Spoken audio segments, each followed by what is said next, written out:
England की Oxford university पूरी दुनिया में मशहूर है।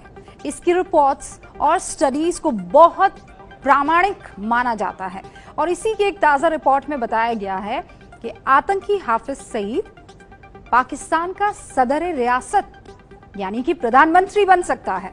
इमरान खान का उत्तराधिकारी बनेगा हाफिज। आपको पूरी रिपोर्ट दिखाए उससे पहले 5 लाइन में पूरी की पूरी खबर आप जान लीजिए। ऑक्सफोर्ड यूनिवर्सिटी की रिपोर्ट के मुताबिक 2020 के बाद हाफिज सईद पाकिस्तान का प्रधानमंत्री बन सकता है।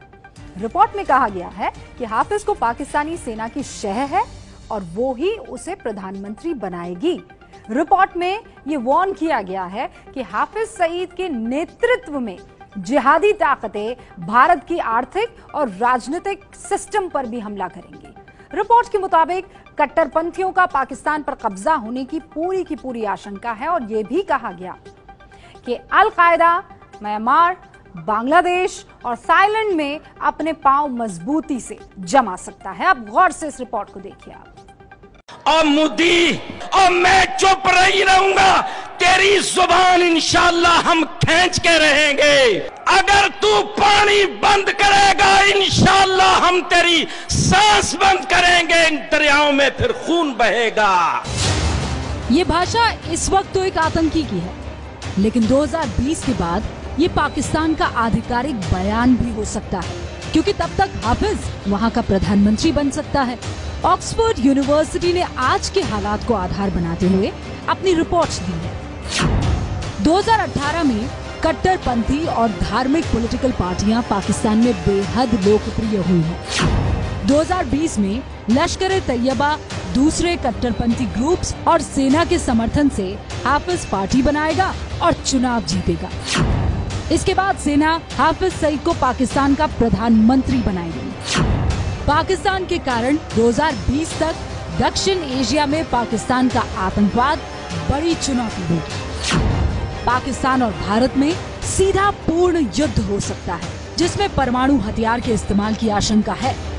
मतलब अभी तक जो आतंकी पाकिस्तान में पलते थे, 2020 के बाद पाकिस्तान उनका ही देश हो जाएगा। हाफिज प्रधानमंत्री बनकर इमरान खान का उत्तराधिकारी कहलाएगा। देखिए, पाकिस्तान में तो वैसे भी लोकतंत्र मुंह ढके किसी कोने में पड़ा हुआ है। बीच बीच में उठकर आता है, चुनाव कराकर चला जाता है। सेना जिसे चाहती है उसे पीएम बना देती है। ये बार बार आप जानते और देखते रहे हैं। लेकिन ऑक्सफोर्ड यूनिवर्सिटी की रिपोर्ट में जो कहा गया है उसके पीछे तथ्य है, लॉजिक है। आप हैरान रह जाएंगे जानकर कि वाकई ऐसी सिचुएशन बन रही है। हमने इंशाल्लाह जमातों का इलेक्शन नहीं लड़ना, जमातों की मुखालफत में इलेक्शन नहीं लड़ना।